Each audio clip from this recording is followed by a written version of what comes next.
Hello dear student, welcome to all of you my YouTube channel medical education by Ankit. तो आज के हम video में देखने वाले हैं टाइप्स ऑफ इम्यूनोग्लोबिन्स। ठीक है, ये क्या होते हैं, कैसे अपने बॉडी में मैकेनिज्म इसका होता है, एक एक करके हम देखने वाले हैं। ठीक है ना, इसके रिगार्डिंग हम वीडियो में अगर बात करें तो इम्यूनिटी के बारे में और भी सारी वीडियो मैंने बनाया है, जैसे कि इसका क्लासिफिकेशन बनाया गया है, पूरा इजीली वे में आपको बनाया है। ठीक है, तो आप एक बार जरूर देखें, डिस्क्रिप्शन में आपको लिंक मिल जाएगा। ठीक है, तो आज के हम टॉपिक में समझने वाला है। सबसे पहले इसका हम देखते हैं ट्रिक वाइज। आप अगर भूल जाते हैं तो इस ट्रिक को याद रखिएगा। ठीक है, GAMED। ठीक है ना, गेम से आपको याद रखना है, गेम डी। ठीक है ना, गेम और लास्ट में क्या है, डी है। ठीक है ना, IgG, IgA, IgM और IgE और IgD है। ठीक है ना, ये पूरे 5 तरह के क्या है हमारे बॉडी में इम्यूनोग्लोबुलिन्स पाए जाते हैं। ठीक है ना, जब भी कोई भी इन्फेक्शन होता है हमारे बॉडी में, ये अलग अलग कंडीशन में, अलग अलग में आपको क्या होता है कि बॉडी में ये प्रोड्यूस होते हैं, बनते हैं और उसको मारने की कोशिश करते हैं। मतलब कि हमारे जो बॉडी है उसको बचाते हैं, प्रोटेक्ट करने का काम करते हैं। ठीक है ना, अब इसमें देखते हैं, सबसे पहला आता है IgG। ठीक है ना, IgG। ठीक है ना, it can cross the placenta vertical transmission. ठीक है ना, ये अगर कोई भी लेडी प्रेग्नेंट है ना, तो उससे क्या होता है कि ये मदर टू क्या होता है कि बच्चा में ड्यूरिंग द डिलीवरी क्या होता है कि ये ट्रांसफर हो जाता है। ठीक है ना, जिसको बोलते हैं वर्टिकल ट्रांसमिशन बोलते हैं। ठीक है, उसके बाद से है it act in blood and tissue infection. ठीक है ना, जैसा कि कोई भी ब्लड में इन्फेक्शन है, जैसे कि सेप्टिसेमिया हो गया या टिश्यू में इन्फेक्शन है, तो उस टाइम पे कौन सा आपको IgG एक्टिव होगा और उस इन्फेक्शन से आपको बचाएगा, यानी उस माइक्रो ऑर्गेनिज्म को मारने की कोशिश करेगा। ठीक है, ये इसका क्या फंक्शन है। ठीक है, उसके बाद से it indicate the chronic infection. ठीक है ना, क्रोनिक इन्फेक्शन जैसा कि एक्यूट होता है और क्रोनिक होता है। एक्यूट मतलब कि कम, जैसा कि 15 दिन से कम हो, उसको एक्यूट में कंसीडर करते हैं, या लॉन्ग टर्म के लिए कोई क्रोनिक इन्फेक्शन है, जैसा कि आपको क्या हो गया कि आपको ट्यूबरकुलोसिस में अगर है तो उस टाइम पे, या HIV का कंडीशन है। ठीक है ना, उस टाइम पे क्या होगा, क्रोनिक इन्फेक्शन में IgG आपको बढ़ा मिलेगा। जब भी आप रिपोर्ट देखेंगे तो आपको IgG उसमें बढ़ा मिलेगा। ठीक है, IgG की ये बात है। It has a longest life span among the immunoglobulin. ठीक ना, जितने भी इम्यूनोग्लोबिन है उसमें सबसे ज्यादा ये इसका लाइफ स्पेन है, 23 डेज ये क्या रहता है कि ये जिंदा रहता है। ठीक है, उसके बाद से आते हैं IgA। ठीक है ना, IgA को सेक्रेटरी एंटीबॉडी भी कहा गया है। ठीक है ना, कैसे कहा गया है समझते हैं। ठीक है, सेकेंड हाइएस्ट इम्यूनोग्लोबिन 10 to 15%। ठीक है ना, ये पहला कहा IgA, सबसे ज्यादा IgG पाया जाता है, उसके बाद से IgG के बाद से IgA पाया जाता है। आपको एकदम बिल्कुल सीक्वेंस वाइज मैंने बनाया है कि आपको इसको याद करने में आपको जो कंसेप्ट है वो पूरा क्लियर हो जाएगा। ठीक है ना, 10 से 15% पाया जाता है। It present in the saliva.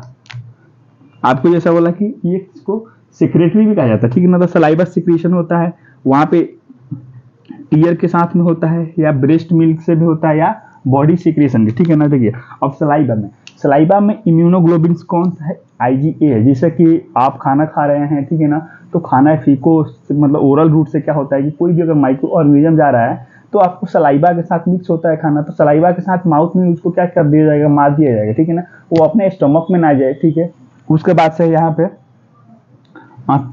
Tier में, ठीक है ना, आंखों में इन्फेक्शन है, आपको दिख रहा है कि कभी मतलब इसमें क्या होता है कि टीयर यहाँ पे निकलते रहता है। ठीक है ना, फ्लशिंग करते रहता है। ठीक है, मतलब क्लीनिंग करते रहता है, तो उस टाइम पे क्या है, कोई भी आंख में इन्फेक्शन ना हो, इसलिए 24 आवर क्या होता है कि वहाँ पे टीयर का थोड़ा थोड़ा सिक्रेशन होते रहता है। ठीक है ना, तो वहाँ पे वो मार दिया जाएगा, प्रोटेक्ट करेगा बॉडी के।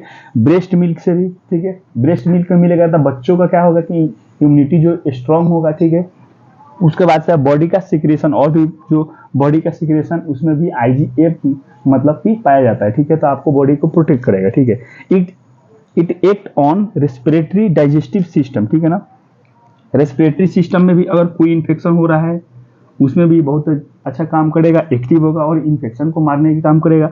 उसके बाद से डाइजेस्टिव ट्रैक्ट में भी ये करेगा काम स्पेशली। ठीक है, अब समझते हैं IgG, IgA हो गया, उसके बाद से IgM। ठीक है ना, थर्ड हाईएस्ट इम्यूनोग्लोबुलिन। ठीक है, पहला का था सबसे हाईएस्ट था जो कि, उसके बाद से IgA हो गया सेकंड हाईएस्ट, और तीसरा नंबर पर थर्ड हाईएस्ट है। ठीक है ना, ये 10% मिलेगा। ठीक है, लार्जेस्ट इन साइज। ठीक है ना, साइज में अगर हम बात करें तो ये सबसे लार्जेस्ट होगा, उसका जो साइज होगा वो सबसे ज्यादा होगा, ठीक है।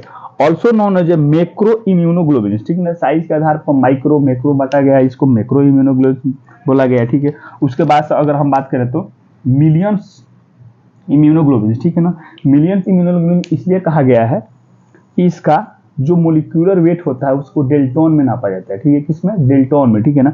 तो 9 लाख डेल्टोन मोलिक्यूलर वेट का होता है ना, इसीलिए इसको मिलियन, मतलब कि मिलियन मतलब कि 10 लाख, मिलियन का मतलब कि 10 लाख, ठीक है ना। तो ये करीब उसके 9 लाख है, तो उसके करीब है, इसलिए इसको मिलियन इम्यूनोग्लोबिन कहा गया है, ठीक है। उसके बाद से इट इंडिकेट द एक्यूट और रिसेंट इन्फेक्शन, ठीक है ना।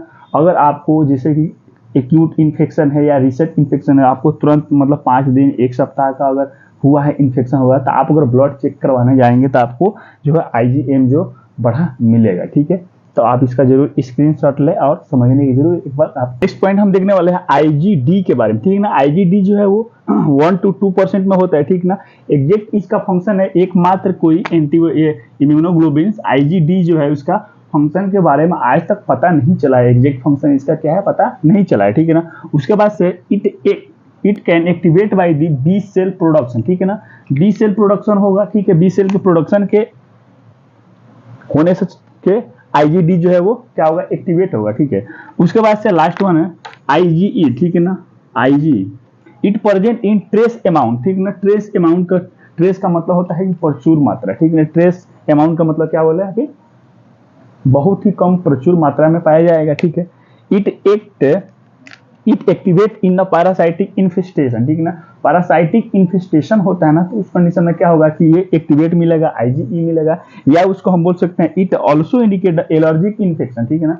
एलर्जिक कंडीशन जब भी होता है, जैसे कि आपने आपके बॉडी में स्किन में कभी रेडनेस होने लगा, बहुत ज्यादा इचिंग होने लगा, तो उस कंडीशन में क्या होता है कि IgE जो है वो एक्टिव रहता है और IgE एक्टिव रहता है, और IgE जो एक्टिव होने के बाद से क्या होता है कि ये मास्ट सेल जो है, मास्ट सेल को ट्रिगर करता है, मास्ट सेल को जाके स्टिमुलेट करता है, इंफॉर्मेशन देता है, और वहां से हिस्टामिन रिलीज होता है प्रोटेक्शन के लिए, और वहां पे इन्फ्लामेटरी मतलब इन्फ्लामेटरी सिचुएशन देखने को मिलता है, जैसे कि स्वेलिंग होने लगेगा, रेडनेस होने लगेगा, ऐसा कंडीशन आपको देखने को मिलेगा, ठीक है ना। उसके बाद से इट मस्ट हीट लेवाइल, ठीक है ना। लेवाइल का मतलब होता है कि टूट जाना या बिखर जाना, ठीक है ना। हीट के प्रेजेंस में क्या होता है कि ये टूट जाएगा, मतलब कि ये डिस्ट्रक्शन हो जाएगा, डीनेचर हो जाएगा, इसका कोई इसका एक्चुअल जो नेचर है वो नहीं रह पाएगा हीट के प्रेजेंस में, ठीक है ना। शॉर्टेस्ट स्पेन, ठीक है, 2 से 3 दिन ही मात्र ये जिंदा रहता है अपने बॉडी में, ठीक है। तो आज के वीडियो कैसा लगा, टाइप्स ऑफ इम्यूनोग्लोबुलिन का है, ठीक है ना। आपको अगर बता दें इसका कंक्लूजन में तो आपको गेम करके याद रखना है IgG, IgA, IgM, IgE, IgD, ठीक है ना। फिर मिलते हैं नेक्स्ट वीडियो में, आज के लिए इतना ही। वीडियो अच्छा लगा तो चैनल को जरूर सब्सक्राइब करें और शेयर जरूर करें। धन्यवाद।